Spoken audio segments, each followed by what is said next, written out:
Hello everyone, and thank you for joining us today for this webinar on returning to work. This is certainly timely given the recent announcements on additional steps to open up the economy once again.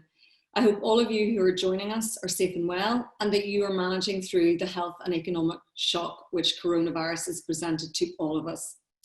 The Armagh City, Banbridge and Craigavon Borough Council has always had a strong manufacturing and local business ecosystem, and supporting business to recover is key to driving inclusive growth for everyone in the borough.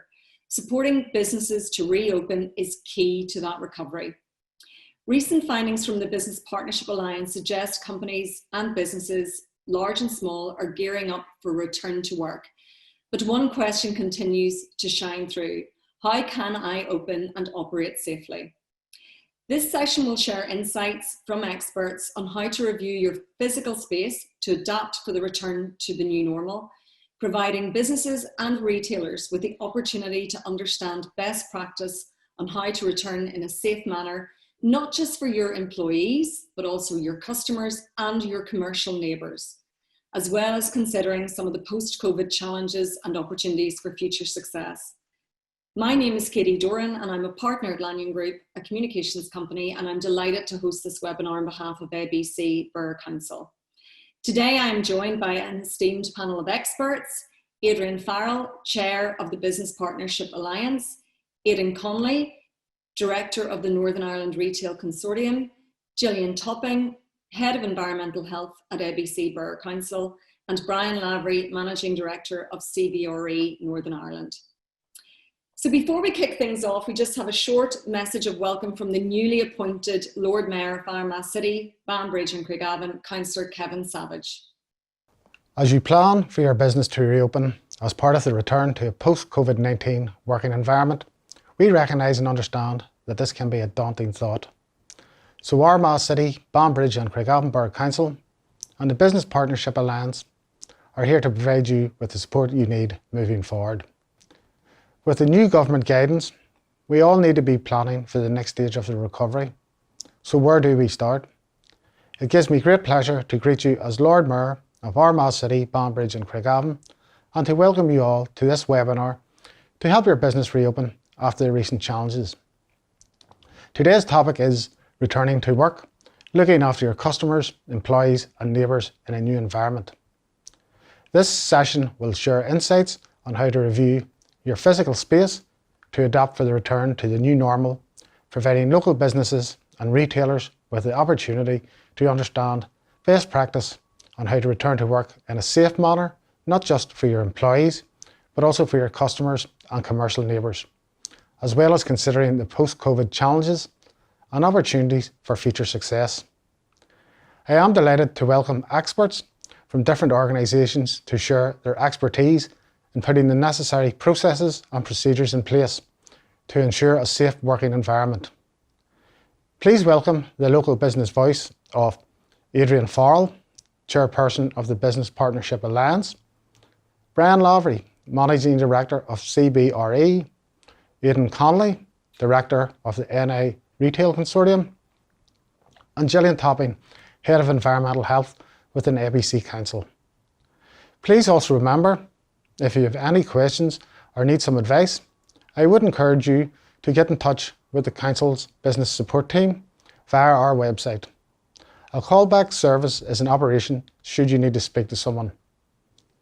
And don't forget to keep an eye out for the next series of webinars, which will be held on the 10th and 17th of June, with a focus on a variety of issues, including human resources, finances and innovation. I would now like to hand over to our host, Katie Doran, partner at Lanyon Group, and hope you all find this session useful and informative. Stay safe everyone, and let us know if you would like any help and support. Thank you. A warm welcome from the newly elected Lord Mayor, Kevin, and we wish him every success in his year ahead.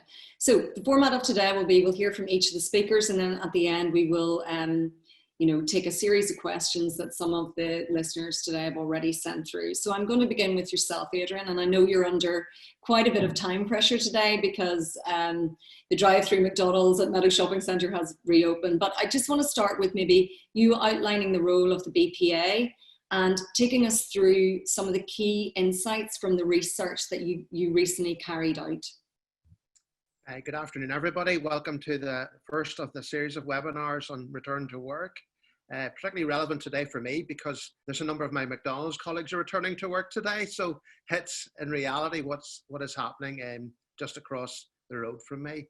The BPA, or the business voice for the businesses in the ABC Council Borough.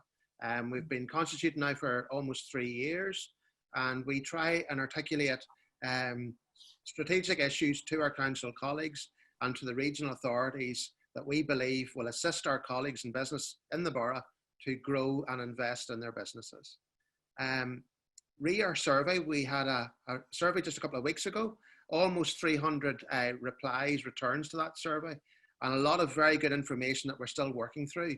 But emerging out of it already is quite apparent 3 or 4 relevant themes. One of them being what we're discussing today is returning to work. A lot of my colleagues in the business sector want to return to work, which is good news. I've been very pleased that the survey is showing that there's very little appetite to not reopen, which is a plus, but they all want to reopen in a safe fashion for their staff and their customers, but they want clarity on dates. And we would continue our call to the executive and other authorities to provide that clarity for our business colleagues as soon as they possibly can, that they can prepare then to introduce the correct measures, socially distancing measures that are required. But good thing is there's a willingness there to return. That's the first plus. They also recognise that there's a degree of investment they need to put in to their online platforms whilst retaining in-store retailing. That has come through very strongly. They need mentoring, they need support, they need guidance on selling more online, because that's one of the obvious themes, if you want to call it, over the COVID crisis, the growth of online trade. And they do want to be seen to be supporting a local shop safe, shop local campaign. That has very strongly come out in our survey results. They want to work with council to provide a campaign to encourage our local community to keep shopping local. That's been a plus of the last 12 weeks. People are shopping more local, and they want to advertise the fact that they are doing it in a safe manner and in a safe environment. And also, it's good to see that they're also looking ahead to future opportunities. So there have been discussions about taking advantage of opportunities to grow their businesses in this new norm. And that's good to see that we're not just focusing on the short term, that our returns in the survey and the comments that we've been getting are that some businesses are looking ahead to the medium and longer term, and I'm very encouraged by that. So in a nutshell, we've got a lot to do. I'm delighted that we're working in partnership with our council colleagues. I want to pay tribute to the town centre team. I seem to be on the phone with them every day, so apologies for that, Shane, Julianne and Helen, but they're working really hard, and I want to commend them for their efforts. We are putting together with them an action plan, and we hope to get approval from our council elected representatives to take that forward and put it into action as soon as possible. And so, Adrian, do you kind of think one of the maybe positive unintended consequences of COVID will be much better partnership and collaboration and working together right across the borough council, and particularly in those really local town centres? Yes, I think that's already been a plus for me, and that the council colleagues and the town centre team are willing and able to take the calls whenever we put them through. They're very keen to work with us to get solutions. They're coming to us asking what we need, and they're trying to formulate plans around that. So the support of the survey was a big help to us, and then their construction of an action plan built on the outcomes, the key outcomes of that survey, shows that's the way I think we should be going forward, and I'm encouraged by what they've done so far. Yes, because as you said, a lot of businesses want to remain in their bricks, but they've also moved to those digital platforms, and it's important that in order to support the bricks and the clicks, that they get that support from their borough council and from other agencies that can help them in that transition, but that we still retain that kind of heart within our local communities from a shopping safe and shopping local perspective. Correct. I think that's the direction I would like to see happen. I would like to see it happen as quickly as possible. I think councils right across the board in Northern Ireland need to be fleet of foot to react quickly to the the information they're receiving from businesses, because it's a very dynamic environment out there. This time last week, I didn't know McDonald's was opening. They've opened today. So we have to react quickly. And I would encourage our council colleagues to bear that in mind as they look at action plans. There's no point thinking about an action plan coming into play in August. We need sort of quick turnaround of the various things we've been discussing. And Adrian, I know you're under time pressure, but I just want to ask you before you go. So a week ago, you were told McDonald's was going to be opening. Can you kind of maybe share with everybody on the webinar today, what that has looked like over the course of the week, what agencies you've had to engage with, the collaboration you've had to make happen, the documents you potentially had to read and put into process, just to give people a sense of the amount of preparedness that a large organization like McDonald's will undertake, and then how they can kind of funnel that down into more, a process that smaller businesses can adopt. Yes, well, regarding McDonald's themselves, I know they've got pages upon pages of rules and regulations to follow to reopen. So I don't envy the store team that task of reading through that documentation. My lesson out of them opening today is communication and information. Mm-hmm. So right from the start, the franchisee was very open about explaining what was happening in the trial stores in England, the trial stores in Dublin, the experiences, good and bad. That was shared openly with me. And then we brought in our key anchor tenants, Tesco and The Range, to discuss the impact that we thought might happen. We got support from them, which was good. Everybody open and honest, discussing the challenges, experiences in the past, which is very relevant. We've had events in the past that have caused traffic congestion, so we referred to those. And then, I have to pay tribute to our local neighbourhood police inspector, Leslie Badger, who was more than helpful. He came along, looked at what we had proposed, gave his comments, and generally what I would like to see happen with all the regulators, he almost like metaphorically put his arm around our shoulder and give us the assurance that we needed, that we were going on the right lines and to keep going that path, and was supportive of it. So clear communication channels between the McDonald's team, but also with their neighbours, as in the other tenants in the scheme. And then from a regulatory point of view, that supportive arm around our shoulders that we were doing the right thing. And I think that's come more and more obvious. Businesses want to do the right thing to their customer and to their staff. And they want to see that metaphorical supporting arm around their shoulders from the likes of environmental health, the fire authorities, the policing authorities. And I think that more than checklists is what we need over the next few months. It's so fluid, the situation. Everything changes from week to week. So a checklist this week might not work next week. So I think we just have to be fleet of foot, react, but we need to talk to each other. So if a business is reopening in the morning, they need to let their neighbours know that they can work together to do social distancing queues on pavements, for example, or deal with traffic congestion is what we had to face today. But that's the key thing, talk to each other. And look, I think we're going to be touching on that very much with Gillian about how all the agencies really want to be seen as enablers of getting businesses open safely.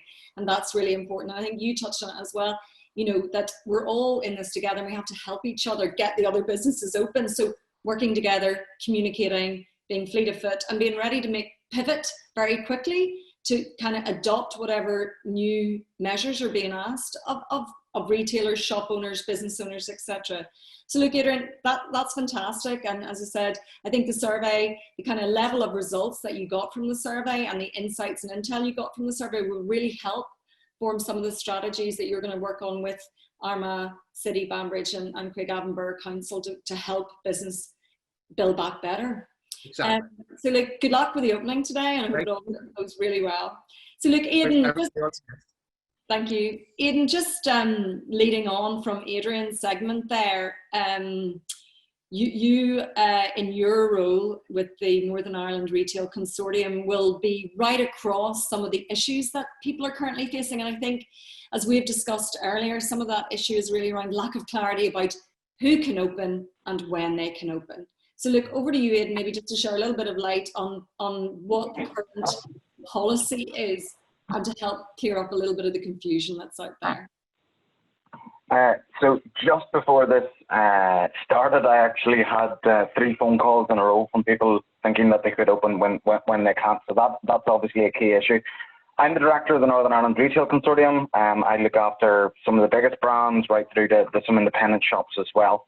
And to give you a sort of overview of where the whole of the retail environment is, so that you understand that you're not on your own in this.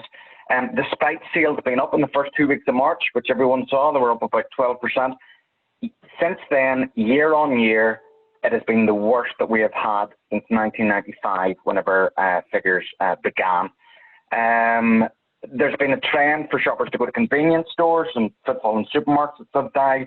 But even if you look at non-food retailers and those people who are trading online, only about 40% of them are trading online as normal. Of those with closed stores, 72% only have between 1 and 4 months cash reserves. So even with furloughing and rates relief and that sort of thing, they're really dangerously close to peril now. However, the good news is we have started to see some of those green shoots. A lot of it is based on the fact that people have invested time and money to be able to open safely. And over all of this, it has to be the priority is our staff and our customers. And it's not just about saying that you've done it. People have to see that you have done it. A lot of this is going to be consumer behaviour led. I'll come back to that in just a minute. Those guys who are open at the moment have already spent over £5 million implementing social distancing. That is going to open in this next couple of weeks as more and more sections of the retail industry and the wider economy open.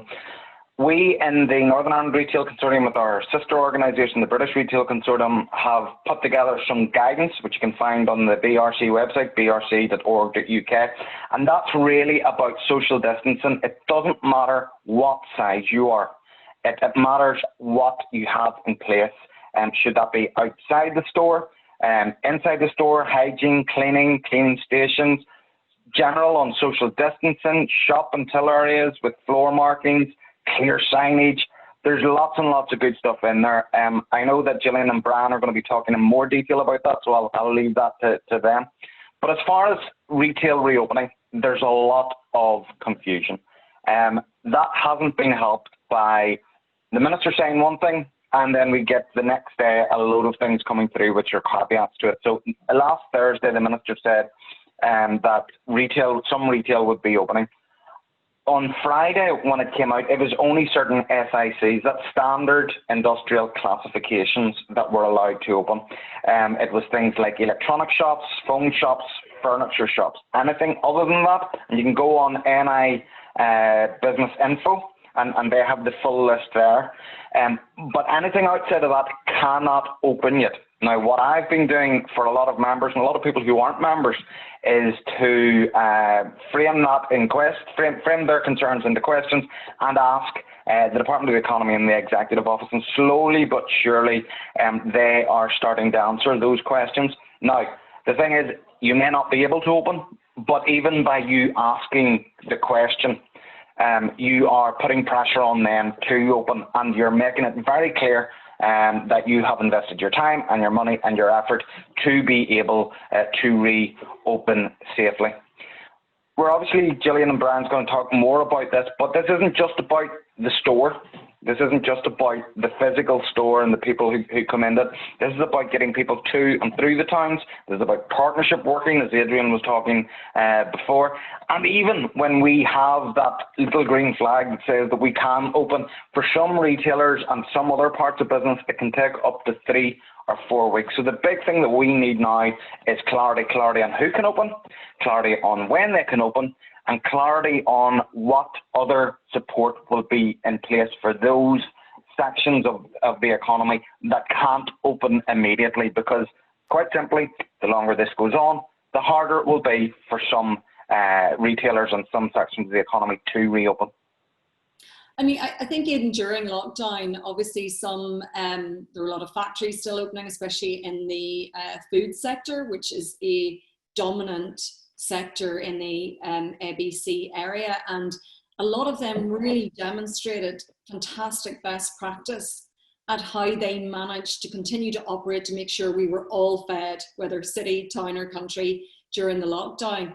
And I think that that's something that we shouldn't lose sight of, that, you know, people are passionate about their own businesses and they're investing the time now preparing to get ready to open. Some of those businesses who were open during lockdown put in very simple practical measures that allowed them to operate safely during lockdown. And I just think from your perspective, you know, is there one or two organizations that stand out for you in terms of best practice? Yeah, not to sort of pick people out, but to give you a couple of examples where I have seen. So I've been in some of the DCs, distribution centres, and they have signs up that are very, very simple. It tells people to leave the doors open unless they have to be closed. And that is saving. One of them worked out, I think it was Lidl, worked out that one of the doors in their distribution centre is touched over 2,000 times a day, and that door is now being left open. Other things is that from the supermarkets, obviously, and the convenience stores have been open from day one. And what they've been doing is to, one, lead the way. And there's been, you know, it hasn't been perfect from the start. Everybody's learning this is new territory for us all. But one of the things that I have seen in the convenience market is the 2-meter boxes and the little stickers. They were the first to bring that in. On the supermarket side, one of the things they were very quick to bring in is actual hand sanitizer stations. So again, it goes back to that consumer psychology. Yes, you can have a little bottle of hand sanitizer and a bit of blue roll, but if you have a big thing in fluorescent yellow that says you are safe here because here's your hand sanitizer, that goes a lot to making people feel safe. It's not enough to say that they are safe, you have to show it. Okay, thank you, Aidan. I'm going to jump on with Gillian now, whose role is all about making sure everyone is going to be safe in this new normal. So Gillian, you are Head of Environmental Health with ABC Borough Council, and maybe just to begin with, if you could explain how your role is slightly changed or expanded with the new responsibilities you've been given in respect of reopening of the economy. Sorry, Gillian, I think you're on mute there. Just. Thanks, Kitty. Hello, everyone. First of all, we are known for our health and safety role, and many of the listening in today will be familiar with our environmental health officers, either in a food safety role or in a health and safety role. And that really is where we have the duty to help employers make sure they keep people into their premises, whether that's their employees or members of the public. Our normal role is in retail and warehouses and food business and the service sectors. And at this time, there's a new hazard which we're all trying to manage, and that's the hazard of coronavirus. And that does come under a hazard in the workplace. And that's where the specific attention really is now. It's around reducing the risk from the spread of infection. And there are certain things, certainly, which an employer has a duty to do and which we can assist them in doing that. And then alongside that, we've been given a new role with the health protection coronavirus regulations, which came in very hurriedly, really, at the end of March. And initially were dealt with by the police and alongside us here in council.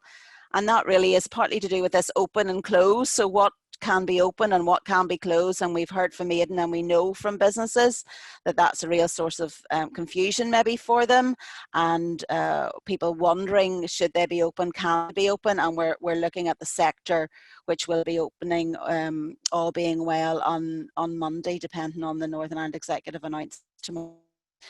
And so we will also, like Aidan, we seek guidance from departments, from the Assembly, to help us understand so that we can convey that to businesses who also contact us and ask, can they be open and closed?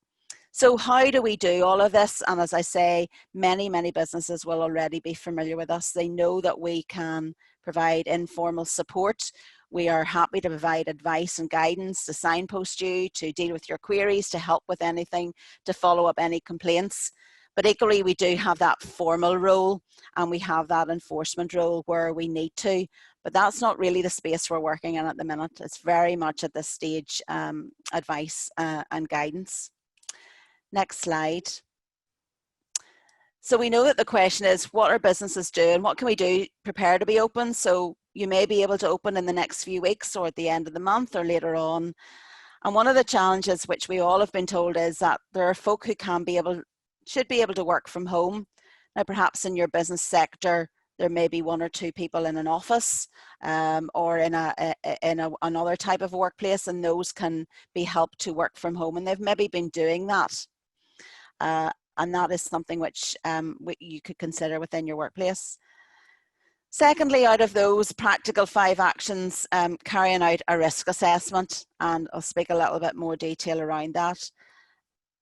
Then the phrase we've all been using, social distancing, that is a key in trying to reduce the transmission of COVID, whether that's in community or in the workplace. And that is very important, and that is the message which we will be supporting around preventing the spread of this infection. Not everywhere can manage social distancing. We made reference to food factories, to food businesses. It may be very difficult. There are extra controls which you may need to introduce, and that might be in the rounds of changing processes, might be around providing PPE, face coverings to staff. And then the final one, the final 5-step, which has been very practical, and that's around cleaning. This is really back to basics here, review and amending the cleaning processes, really increasing the level of cleaning that you're doing in the premises, especially in those high touch areas that we're talking about, and we made reference to those around the doors. Next slide, please, and we'll pick up a little bit here around the risk assessment. And if you contact one of the environmental health officers, probably the first thing we'll talk to you about. We'll ask you to look at your business. You know your business, you know how you operate.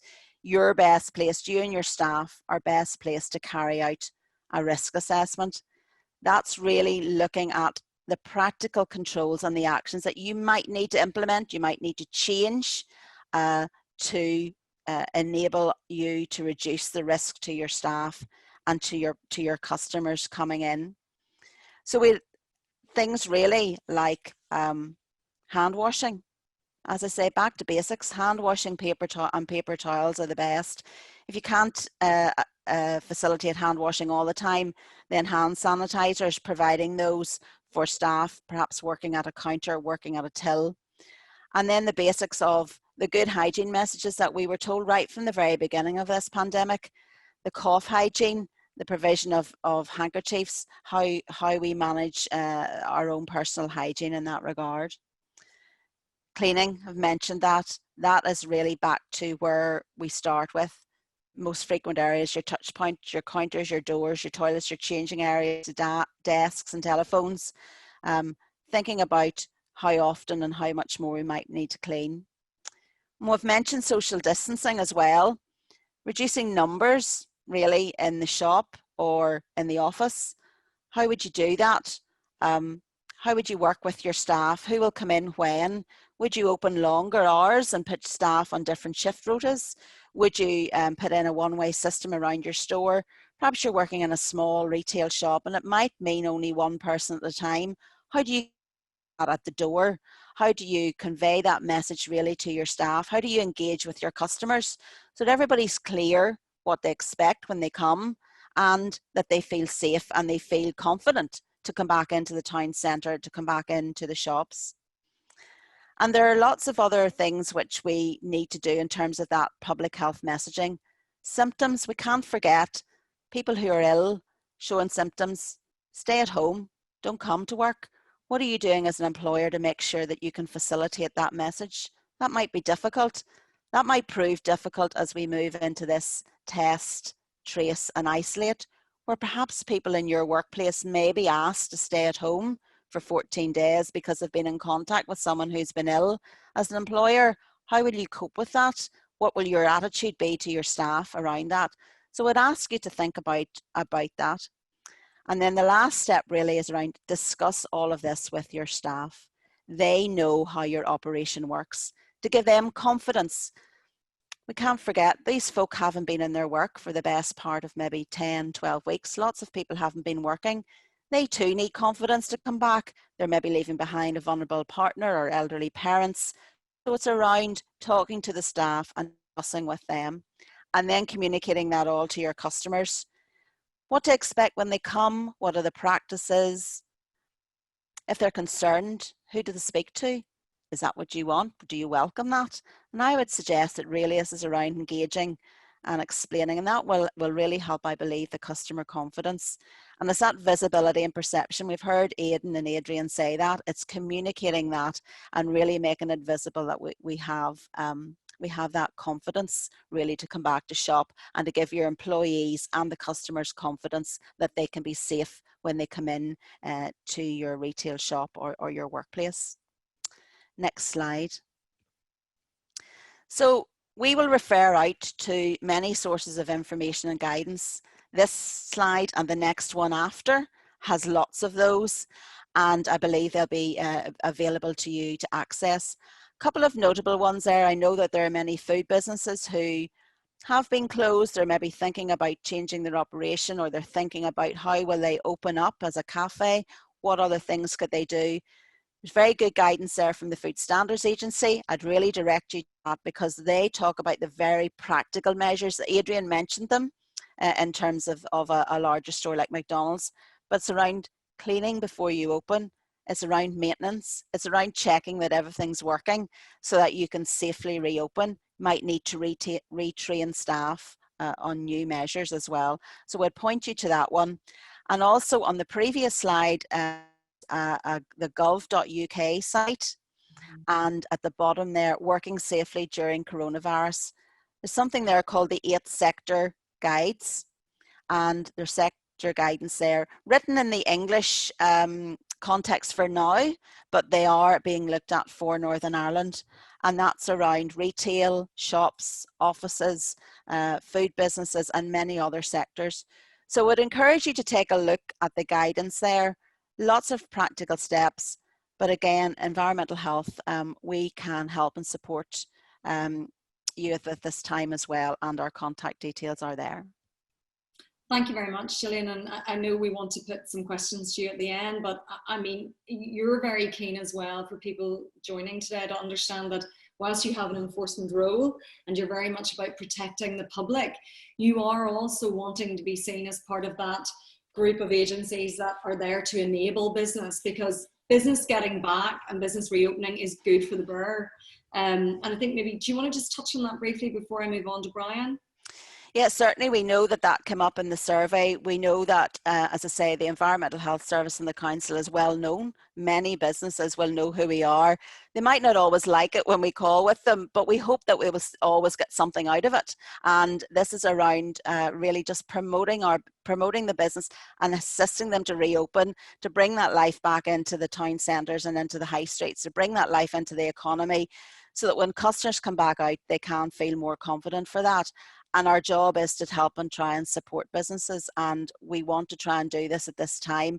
Now, we've got lots of ways, certainly when things aren't going well, we will be able to deal with that too. But at this point, we know everybody wants to work together, and we want to try and assist people to get reopened as soon as they can, when the time is right, albeit we know that people would like that sooner rather than later. And Gillian, if you're a customer or an employee and you're in a space where you see something maybe just isn't quite right, or it has made you slightly uncomfortable, what's your advice? What would you suggest those people do in the first instance? Is it lift the phone to you, or is it speak to the business owner? Which would you recommend that the public and customers, employees do?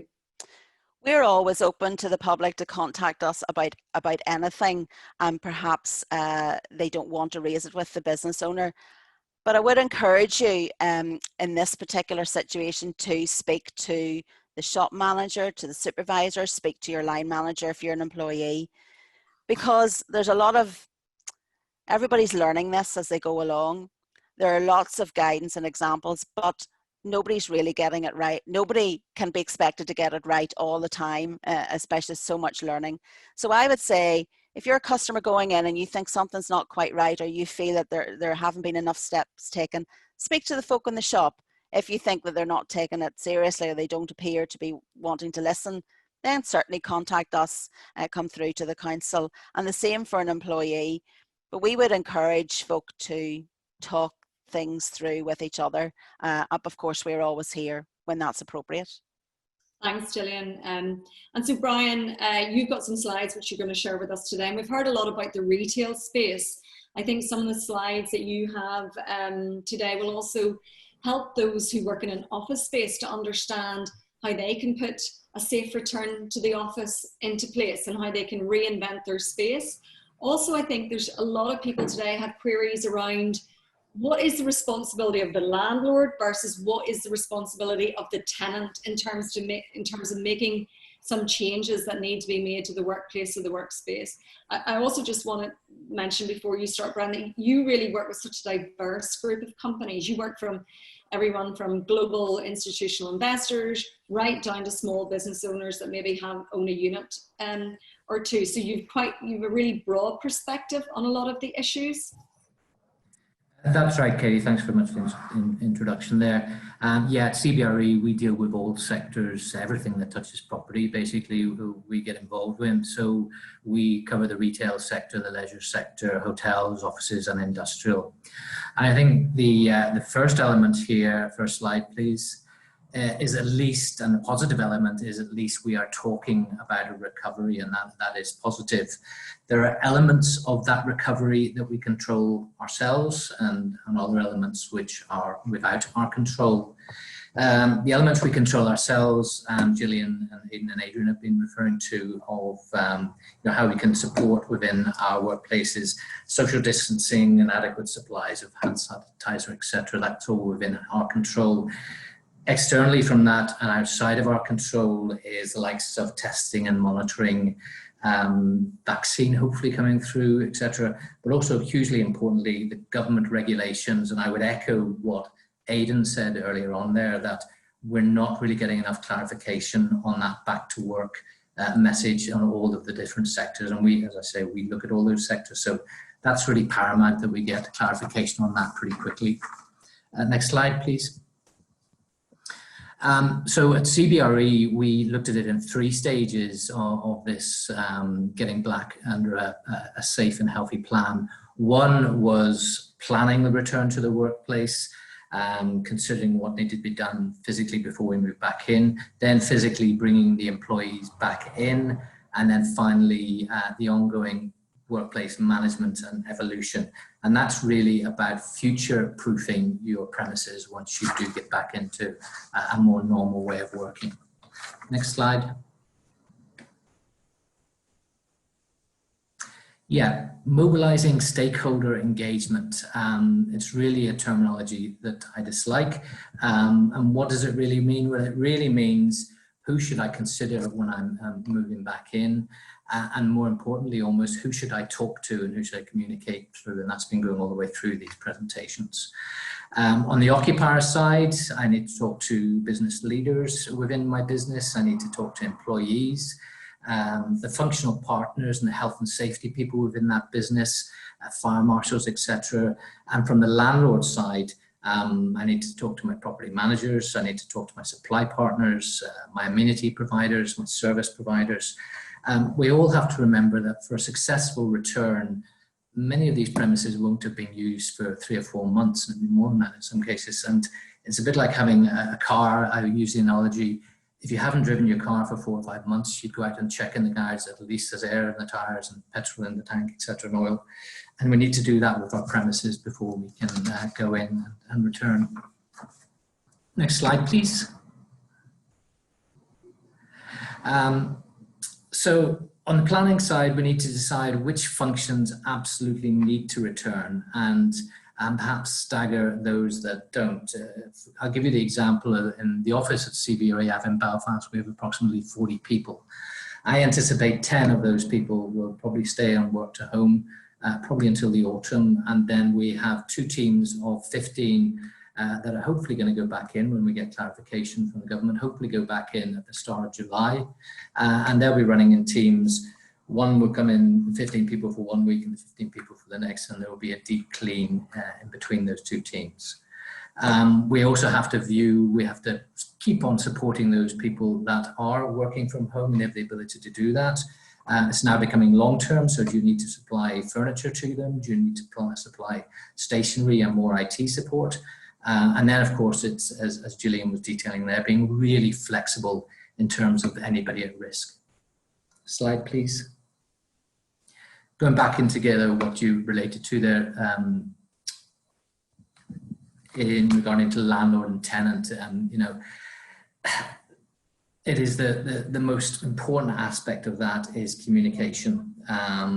Landlords may be issuing new protocols, how to access buildings, how to arrange for your deliveries to come into those buildings, and occupiers must engage then because they can utilize that information. They need to utilize that information. For example, in a shared space, in a shared building, is your landlord arranging a deep clean of the common areas? And is that a good time for you to actually utilize those cleaners at the same time to deep clean your own space? So there's lots of arrangement and lots of communication. Slide, please. Occupiers under leases need to look at those leases in detail and then understand the different responsibilities between the landlord and tenant. And importantly, they need to discuss any uncertainties. Examples might be who has control and who has responsibility for the air conditioning throughout the whole building, or who has control of the entrance systems, etc. So you've got to talk to the landlord and tenant, have to interconnect on these. You've got to potentially follow your lease provisions if you're making substantial alterations to your building. That's something which will be under your lease and that occupiers should definitely consider. Again, in conclusion, the tenant and landlord working together, independent of any rent negotiations or service charge negotiations, that's all to one side really. This is going back in on a business purpose and to keep people safe. Slide 8, please. This slide really looks at what needs to be, and by the way, these are too wordy to look at, but these will be available through Katie after the webinar today. But this looks at what needs to be discussed between the landlord and tenant: access, public areas, cleaning protocols, and use of communication tools for all tenants. At CBRE, what we are doing at the moment is setting up building portals whereby a landlord and all the tenants and occupiers can go into the portal and look at what's happening in that building, have all of the references that they need in terms of emergency supplies, opening hours of the building. So it's a portal which gives communication to everybody, and people can post onto it questions, etc., and they all gets answered by the building manager. But there are lots of, social media is difficult sometimes, but there are lots of advantages to it in keeping this communication alive. It's open, having WhatsApp groups among local occupiers, using email to, as I say, inform people that maybe on that portal or in the same building going forward. In slide 9, please.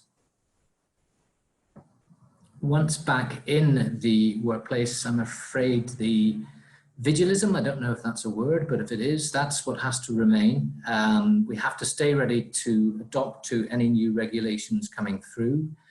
Hopefully that won't happen, but I'm afraid we have to be ready in our workplaces to perhaps close up again. So, we weren't able to plan for that previously. We can now plan for it if it's going to happen. And if that means setting up people quickly, if it's possible to home work again, then we can do that quickly and effectively. Slide 10, please. In conclusion, as I said just recently, the communication element has come through in all of these slides and presentations. And that's between landlords, it's between tenants, it's between local authorities, it's between health authorities, and it's right down to communication, as Julian was saying there, with the workforce and with the actual occupiers that work in the premises. Finally, on the financial consideration, none of us could have planned for this. Certainly nobody was budgeting for this sort of extra expense in January when we were doing our budgeting. And it is expensive. It's part of supply and demand, that a lot of these elements that we are needing in terms of sanitizer and screens, etc., huge demand. and it's becoming very costly to provide it. So what we need to look at before we move back in again is is it financially, and commercially viable to move back into our premises? In some cases, unfortunately, it might not be because of the limitations that we have at the moment, or because of the regulations that have come in. And if we're looking at that, then we may have to take a very difficult decision that we need to hibernate our business for a longer period until we get more clarification. So that's a rather downbeat to start on, or to end on rather, but I'm happy, as you say, to take any questions. Yes, well, I think when we look back at the survey that the BPA carried out across the ABC area, there was a huge amount of optimism regarding the number of businesses that are planning to get back out there and reopen. So I think on that kind of financial considerations, I think when we get into the local business area, we should be quite optimistic that the vast majority will return and reopen, and hopefully reach pre-COVID levels of success within a number of months. It's not going to come automatically or quickly, but let's hope over a period of months that they can get back to where they were pre-COVID. You sort of touched on it slightly, Brian, but I just want to mention it again. For some people, that piece in terms of extra financial burden and where that lies, the discussions between landlords and tenants, and whilst we're talking about return to work, even generally, because some of these businesses, when they return, are not going to be seeing the levels of profit that they did pre-COVID. What is your advice to businesses out there at the moment that are maybe struggling to have a good conversation with landlords, and what's your advice to landlords?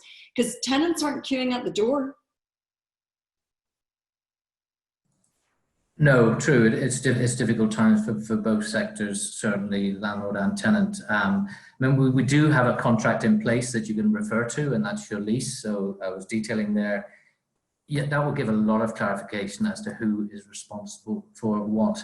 But as you say, there can be circumstances where you simply cannot afford to provide some of that. I think tenants, when they look at, certainly in a multi-occupational building, it's a service charge, but service charge is not another part of rent. Service charge looks after fire alarms. Service charge looks after security. It's a really important aspect of keeping buildings safe. So you almost have to have two discussions, one on rent and one on the service charge, and realise, that the landlord service charge is not going into landlord remuneration. It is for the safety and the continuation of the building. Yes, there are two elements to it, and tenants have been given some support by the grant schemes, etc., coming through. There's some serious lobbying going on at the moment in London. Nick Lessu, I don't know if anybody read the Times this week, but he is lobbying for landlord support from the government, and that's important because a lot of major retail landlords are under extreme pressure as well. So I have huge sympathy with tenants, but unless you have support for landlords as well, then landlords cannot give support to tenants. Yeah, it goes back to that point of communication is key, and hopefully landlords and tenants can find themselves on the one page as they return to work and reopen their businesses. And look, we've had a lot of questions, and I'm conscious that we're heading towards 10 to 3, and I want to get as many questions out there as possible. Quite a lot of these are for Gillian and Aidan. So Gillian, we've had a question through asking, what practical steps can environmental health give me to reopen my business? Mute. Gillian, you're on mute, I think. No? Lost you? Lost you?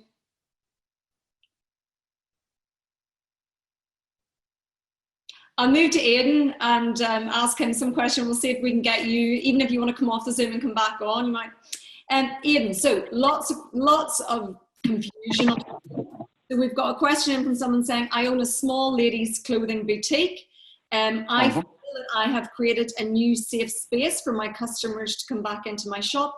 When am I allowed to open my shop?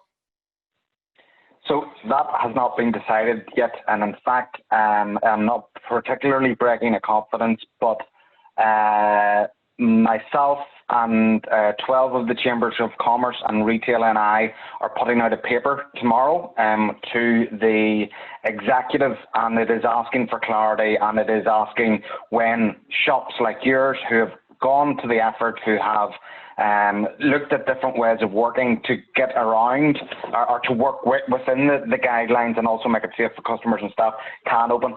Quite simply, it's just a case of putting pressure on, and it is bringing that political pressure to bear, that people realise that this is safe to do. So there's just as much as we need to work on the public, we also need to work on our politicians as well.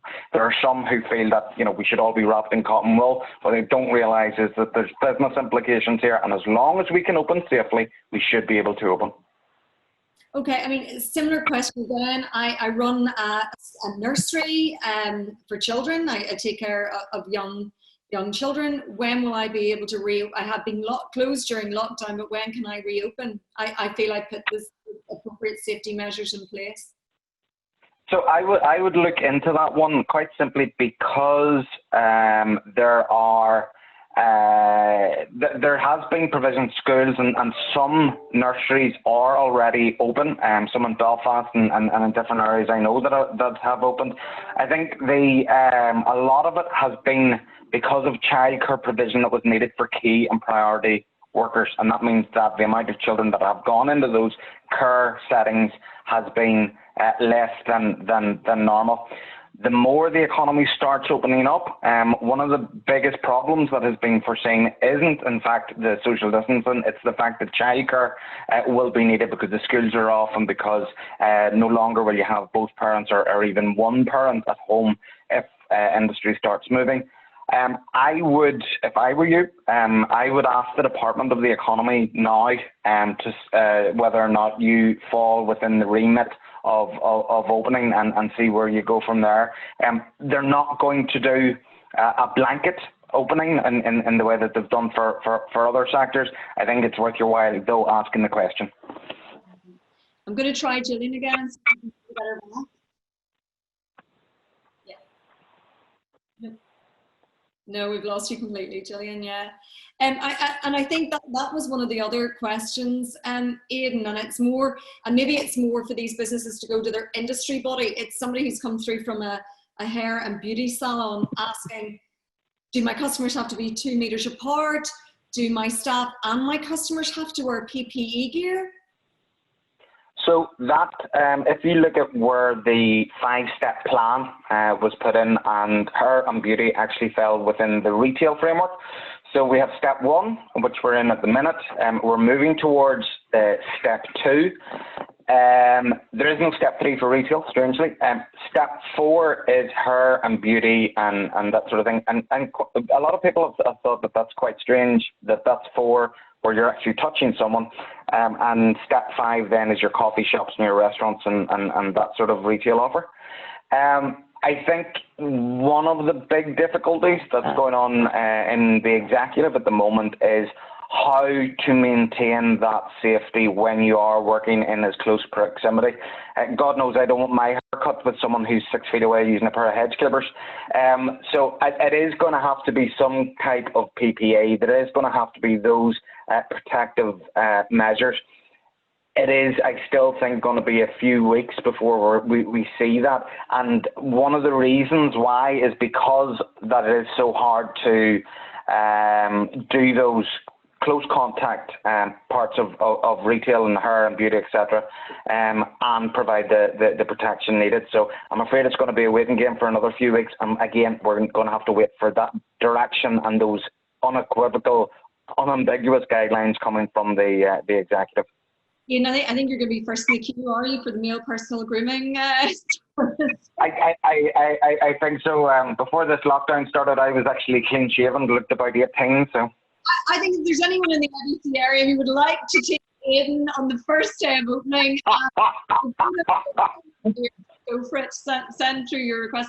Brian, I just want to maybe touch on something that's come up a few times, and Adrian Farah mentioned as well, and it's this thing about commercial neighbourliness. And it's something that's probably happens quite a lot in smaller towns anyway, where local retailers work really closely together. and they drive initiatives for their specific area or their street or their road in a town. But people have been some of them have been complaining about the queues outside coffee shops and what that's doing to our pavements. But I kind of want to take that a little bit more broadly and talk about how we make more use of our pavements as places and spaces that we can do more on, and how important that's going to be as we go forward. Yeah, and it's certainly not been the most unpleasant recently when you had to queue outside because of the weather, and we've seen today that our summer appears over. So there is a question to ask there on local authorities. Do they start providing potentially an awning scheme where they can help retailers or other user services provide awnings and waiting spaces? I think generally everybody will be looking forward to us having a more green streetscape in the future. Certainly it's CBRE here. We have been given the view that if you can walk or cycle into work, then do that. But that means that we will have to look again at cycle lane provision and again pedestrianisation and just opening those streets more. So there is a question, where does the money come to do it? I'm not completely sure, but it's something that needs to be looked at and looked at really quickly. Yeah, and I think all of us have enjoyed the kind of the less traffic, less planes in the sky, and I suppose the appreciation for the birds singing and the quiet time.